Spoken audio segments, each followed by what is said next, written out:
आपण पाहत आहात जनद्रोह आवाज अजून तक्रार कुठे करायची हे सुद्धा जवळजवळ 80% ग्राहकांना माहिती आहे. ग्राहक गाऱ्हाणे निवारण मंच, consumer grievances redressal forum, CGRF हे त्या मंचाचं नाव आहे. पण अनेक ग्राहकांच्या बाबतीमध्ये असं घडतं की प्रत्यक्षात त्यांना अनधिकृत वापर केलेला नसतो, पण अनधिकृत वापराची त्याच्यावर केस लावलेली असते.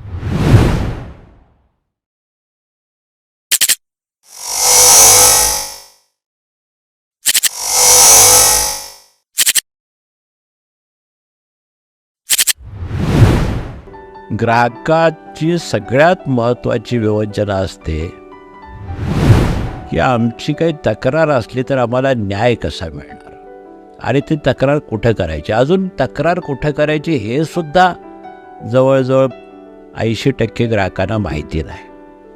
ग्राहक एक अर्ज देतात, कंपनीमध्ये अर्ज देतात, त्या अर्जावर काही निर्णय होतो का बघतात आणि तो निर्णय झाला नाही की वैतागतात आणि नाद सोडून देतात. पण हे योग्य नाही. ग्राहकांच्या तक्रारीच्या निवारणासाठी एक यंत्रणा निर्माण झालेली आहे. ती आज नाही, ती 2006 पासून निर्माण झालेली आहे. फक्त आपल्याला 17-18 वर्ष जरी झाली असली तरी ही यंत्रणा माहिती नाही आणि त्या यंत्रणेचा पुरेपूर वापर आपण करत नाही. माझं ग्राहकांना आव्हान आहे की ग्राहकांनी या यंत्रणेचा वापर केला पाहिजे.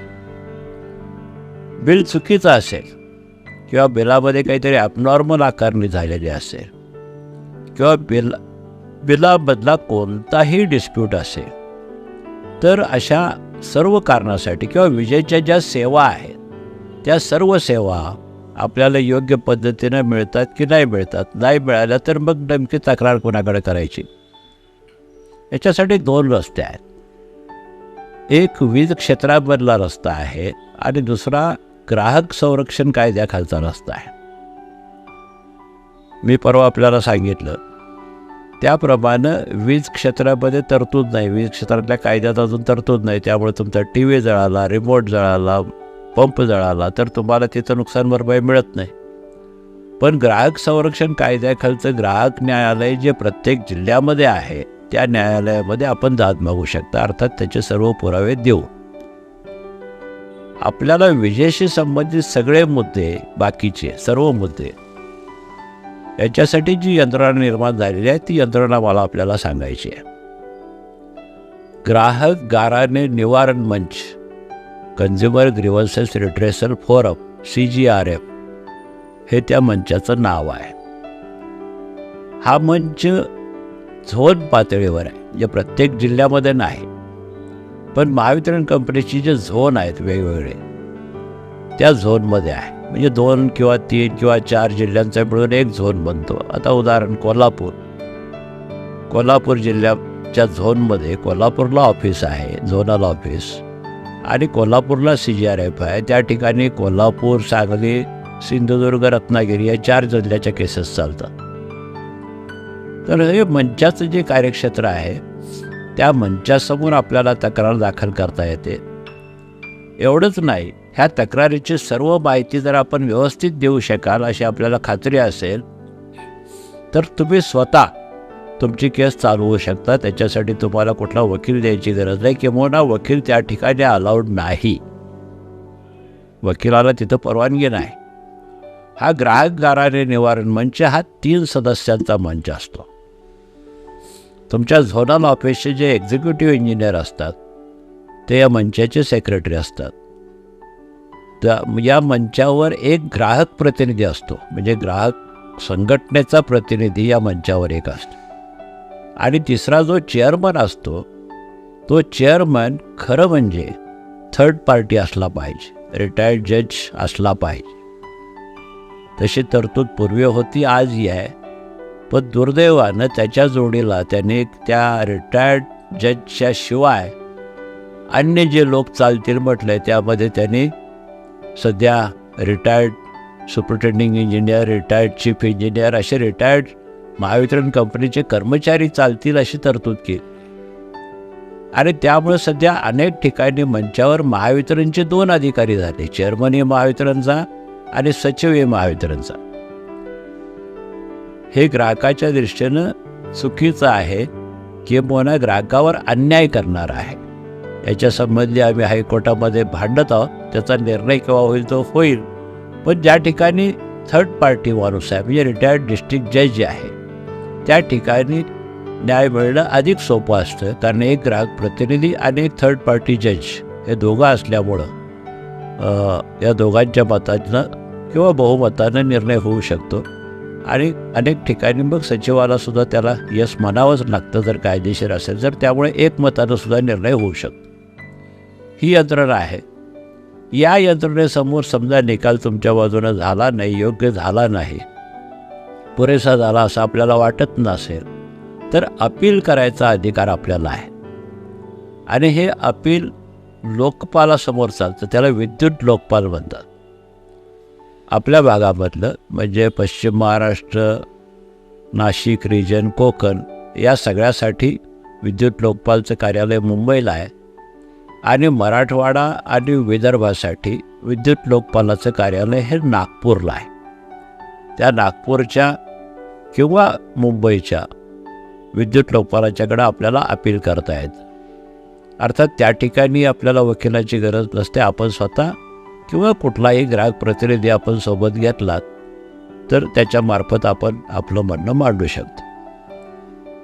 जवळजवळ 70-80% ग्राहकांचे निर्णय हे मंचाच्या पातळीवरच बहुतांशी क्लिअर होऊ शकतात, होतात. आता हल्ली अडथळा निर्माण झाला आहे 2 महावितरणचे अधिकारी आल्यामुळं. पण पूर्वी पॉझिटिव्ह ग्राहकाच्या बाजूने येण्याचं प्रमाण जास्त होतं. अजूनही योग्य पद्धतीने केस मांडली तर ती केस यशस्वी होऊ शकते. आता या ठिकाणी ग्राहकाला लोकपालापर्यंत आपल्या बाजूने निकाल मिळाला तर ठीक आहे, नाही मिळाला तर मात्र त्याच्यापुढं हायकोर्ट, याच्याशिवाय काही दुसरा पर्याय नाही. आणि लहान रकमेसाठी हायकोर्टापर्यंत जाणं ग्राहकाला झेपत नाही. कंपनीला मात्र ग्राहक गाऱ्हाणे निवारण मंचाचा निकाल जरी विरोधात गेला तरी कंपनीला हायकोर्टातच जावं लागतं. आणि लोकपालाचा निकाल विरोधात गेला तरी कंपनीला हायकोर्टातच जावं लागतं.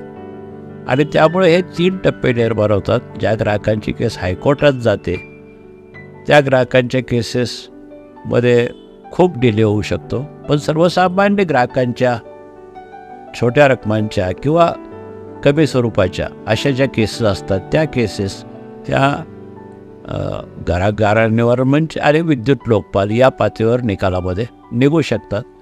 ग्राहकांनी या यंत्रणेचा वापर केला पाहिजे. अद्याप ही वापर अत्यंत कमी आहे. ग्राहक आपल्या तक्रारी या पद्धतीने मांडायला तयार होत नाहीत किंवा जात नाहीत आणि मग साहेबाच्या म्हणण्यावर जास्त विश्वास ठेवतात, कायद्यावर विश्वास ठेवत नाहीत. असं घडतं, ते घडू नये. ग्राहकांनी सजग राहावं आणि जिथं चूक आहे तिथं दाद मागावी असं माझं आपल्याला सर्वांना आवाहन. आता ज्या केसेस या ग्राहक मंचासमोर चालत नाहीत त्याची माहितीसुद्धा आपल्याला असणं आवश्यक आहे. ग्राहकांच्यावर 2 प्रकारची कारवाई होऊ शकते वीज कायद्याप्रमाणे.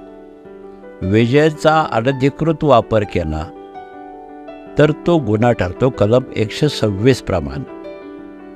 आणि मग अनधिकृत वापर किती महिने केला आहे तेवढ्या महिन्याचा त्याला दुप्पट आकारणे होते, दंड भरावा लागतो. त्याच्या पुढचा भाग आहे विजेची चोरी. कोणी मीटरशी छेडछाड केली, मीटर स्लो केला, फास्ट केला, मीटर बंद पाडला, असे प्रकार जर असतील, हात लावला असेल मीटरला, कोणतीही छेडछाड केली असेल तर ते वीज चोरीमध्ये जातं, म्हणजे कलम 135मध्ये.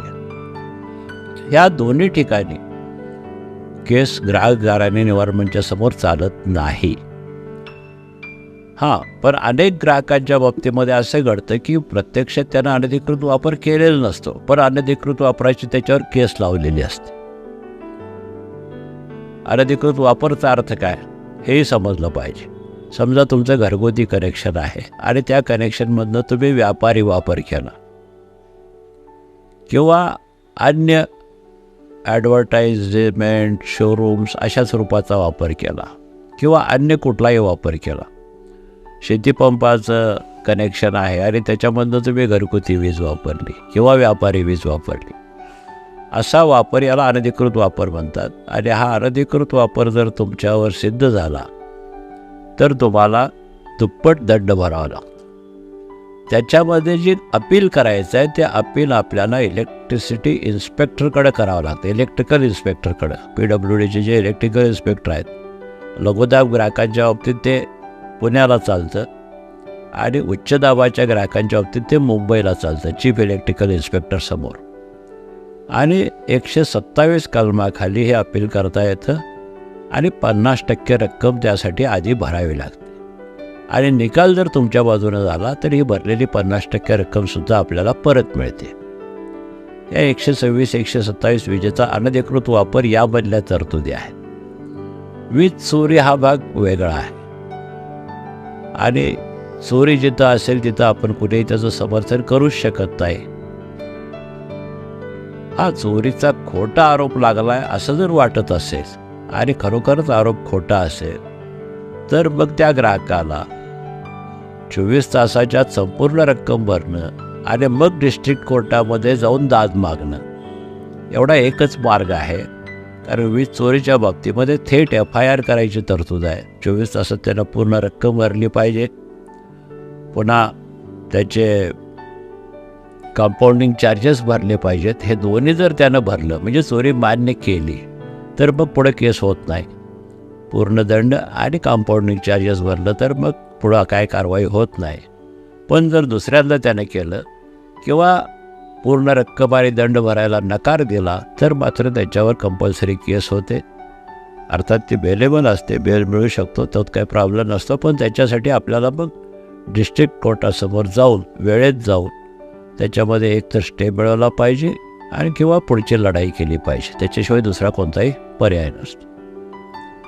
ह्या दोन गोष्टी आपल्या ग्राहक मंचासमोर चालत नाहीत पण इलेक्ट्रिकल इन्स्पेक्टर समोर चालतात, हेही आपण लक्षात ठेवलं पाहिजे.